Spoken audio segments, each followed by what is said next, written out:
नमस्कार। बिहार में सत्ता संभालने के बाद नीतीश कुमार के द्वारा अक्सर कहा जाता है कि मेरी सरकार न तो किसी को बचाती है न ही किसी को फंसाती है। इस तरह की बातें उनके द्वारा अक्सर कही जाती है। लेकिन रोहतास जिले में जो परिदृश्य दिखाई पड़ रहे हैं, जो स्थिति दिखाई पड़ रही है,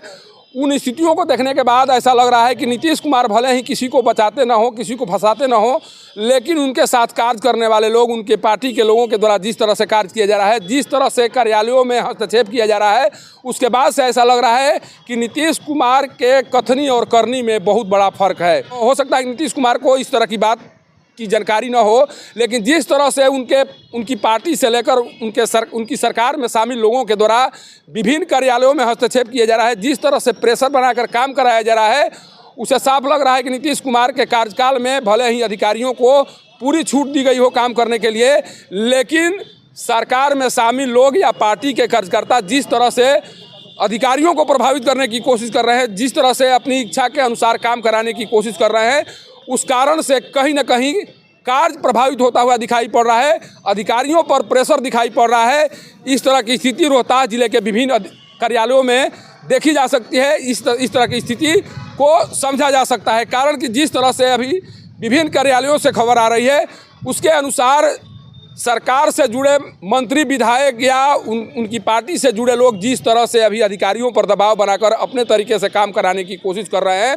उससे वैसे लोगों का काम प्रभावित हो रहा है जो जेन्युइन काम कराने की कोशिश कर रहे हैं। विभिन्न कार्यालयों में उनके पार्टी के लोग या जो लोग सत्ता में हैं, उनके समर्थक कार्यालयों में पहुंच रहे हैं, अधिकारियों पर दबाव बना रहे हैं, कर्मचारियों पर दबाव बना रहे हैं और अपने तरीके से काम कराने की कोशिश कर रहे हैं। रोहतास जिले के विभिन्न कार्यालयों में इस तरह की स्थिति दिखाई पड़ रही है। जिस तरह से चर्चा सुनाई पड़ रही है, जिस तरह से कुछ खास लोगों के बारे में चर्चा सुनाई पड़ रही है, उसे साफ लग रहा है कि यहाँ पर कुछ ऐसे कार्य किए जा रहे हैं, कुछ ऐसे लोग सक्रिय हो गए हैं जिन लोगों के द्वारा तमाम तरह के कार्यालयों में पहुंचकर, तमाम विभाग के कार्यालयों में पहुंचकर अधिकारियों को प्रभावित किया जा रहा है, अधिकारियों पर प्रेशर बनाया जा रहा है और अपने तरीके से काम कराने की कोशिश की जा रही है। आज एक ऐसा वाकया सामने आया जिस वाकये को देखने के बाद इस तरह से साफ लग रहा है कि अब अधिकारियों के साथ बात करने में भी जो भी उनके समर्थक हैं, पार्टी के लोग हैं, वो गुरेज नहीं कर रहे हैं। उन्हें किस तरह से भाषा का इस्तेमाल करना चाहिए, किस तरह से अपनी बातों को कहना चाहिए, इतना भी उन लोगों के अंदर में पेशेंस नहीं है या इतना भी तरकीब नहीं है कि हमें अधिकारियों से किस तरह से बात करनी चाहिए। जो स्थिति दिखाई पड़ी या जो स्थिति दिखाई पड़ रही है, उसे साफ लग रहा है। पहले एक अधिकारी की चर्चा हुआ करती थी कि उनके खास लोग कार्यालयों में जाकर दबाव बनाते हैं, अपने तरीके से काम कराने की कोशिश करते हैं, और अब इधर कुछ इस तरह के पूर्व विधायक, पूर्व मंत्री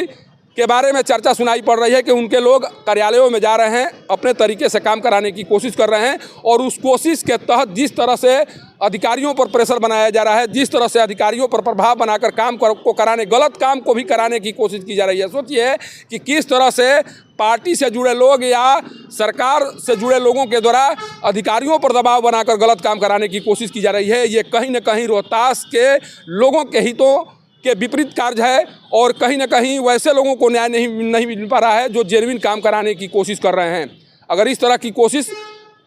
लगातार होती रही तो यह तय मानिए कि रोहतास के विभिन्न कार्यालयों में उन लोगों को न्याय नहीं मिलेगा जो जेन्युइन काम कराना चाह रहे हैं। उन लोगों को न्याय नहीं मिलेगा जिनका कोई सहारा नहीं है, जिनके पास कोई पावर नहीं है, जिनके पास कोई पैरवी नहीं है, उनका काम नहीं होगा। और वैसे लोगों का काम होगा जिनके पास पावर है, प्रतिष्ठा है, पैसा है, उनका काम होगा।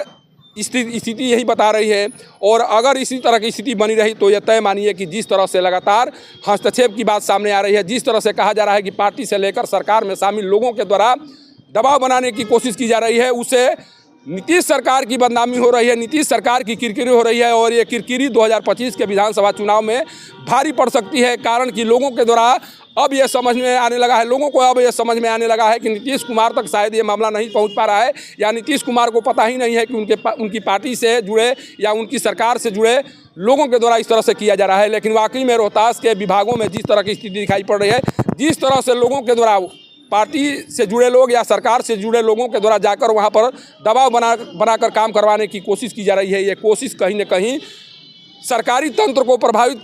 करने वाला कार्य है। और जब सरकारी तंत्र इस तरह के कार्यों से प्रभावित होने लगेगा तो वाकई में किसी को न्याय नहीं मिलेगा। और जब न्याय नहीं मिलेगा तो तय मानिए कि सरकार की किरकिरी आज न तो कल होना लाजमी है। सासाराम से पब्लिक न्यूज़ के लिए सत्येंद्र चौबे की रिपोर्ट।